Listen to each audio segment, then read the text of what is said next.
Jericho, aminadong kaibigan pa rin ang mga exes. Hindi sila siloso at silosa ni Janine.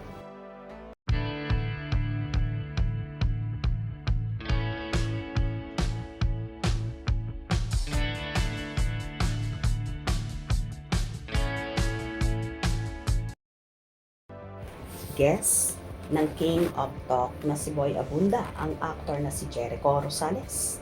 Isa sa mga tanong ng TV host kay Echo ay ang tungkol sa mga exes niyang sina Heart Evangelista at Kim Jones. Ani Echo, mga kaibigan ko sila. Napakaikli ng buhay para sa mga kaaway. Ayon kay Echo, mananatili siyang kaibigan ng kanyang mga ex. Pagdidiin pa ni Echo, mas pinili niya ang kapayapaan at pagkakaibigan kaysa magtanim ng sama ng loob sa kanyang mga ex. Kim is my friend. She's one of my very, very great friends. Heart is my friend. Nang tanungin ni Kuya Boy tungkol sa ex-wife at ex-girlfriend respectively. Nilinaw rin ng aktor na palagi niyang sinisikap na mapanatili ang mabuting relasyon sa mga tao. Sa tuwing nakikita ko ang sinumang nasa paligid at nasa Maynila, syempre sinusubukan kong makipagkaibigan sa lahat. Napakaikli ng buhay para magkaroon ng mga kaaway, say ng actor. Mga kaibigan mo, mga ex mo, since you raised that, are you friends? Yeah, I mean, of course, Kim is my friend. She's one of my very, Yes. very great friends. Okay.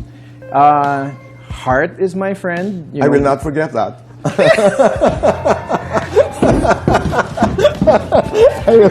How many times did I cry on your show? Yeah, I mean, every time I see, whoever's around and 3 taon na naging magkarelasyon sina Echo at Heart bago sila naghiwalay noong 2008. Ang ex-wife naman niyang si Kim Jones ay halos 1 dekada na silang kasal bago nila kinumpirma ang kanilang hiwalayan nung nakaraang taon. Kamakailan nga lang pala kinumpirma ni Jericho ang relasyon nila ni Janine Gutierrez. Siyempre, sobrang saya nilang dalawa at mahigit 1 taon na rin silang magjowa ha. Eto nga ang maganda kay Echo, na friend pa rin niya ang mga exes niya at tama naman siya doon. Kaysa magtanim ng galit, hayaan na lang at maging masaya sa isa't isa kung ano ang mga tinahak nilang buhay. Kaya naman sa relasyon niya ngayon kay Janine, kita na so happy at very fulfilled ang buhay niya na para bang ang gaan-gaan ng lahat. Very contented din siya sa kung anong relasyon meron sila ni Janine.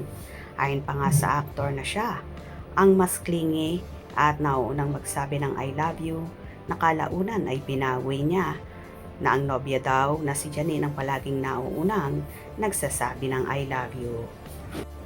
Well, kita naman sa Echo ni na so happy pareho at napaka-lucky lang ng kanilang relasyon. Umaasa naman ang kanilang mga tagahanga na sa kasalan na rin mauuwi ang lahat sa tamang panahon. Gusto nyo ba yon? Kung nagustuhan nyo ang video na ito, comment down below.